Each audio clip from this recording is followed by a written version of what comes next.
Okay, so someone who is always been in really good shape, someone who's always been in really amazing shape like yourself, what do you tell people as far as just losing weight, getting on track, getting the health back? You're 30, you probably feel like you're 20. I'm 40, I feel like I'm 20. And it's amazing, right? Yeah, and of course. people say it and like, oh yeah, whatever, you don't feel that. No, we feel amazing because we take care of ourselves. Yeah. How do you motivate someone else to kind of take action?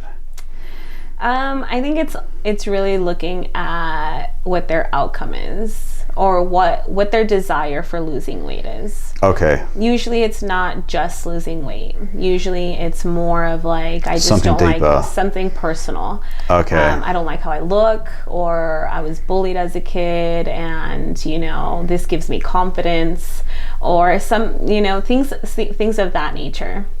And I think when you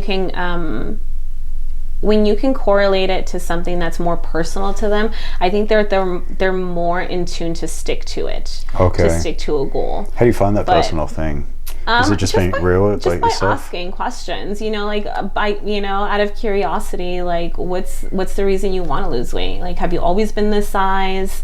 Have you just recently gone through something? A lot of people end up gaining a lot of weight when they go through breakups, or even after having a child, and it's like a lot of women end up tackling on a lot more weight than they'd really like, and they kind of get stuck there, and they ideally don't feel good about their bodies because they knew where they were prior to, and it's a feeling of not feeling their best at their current weight. So I would say the biggest things when it comes to helping people lose weight is really start small.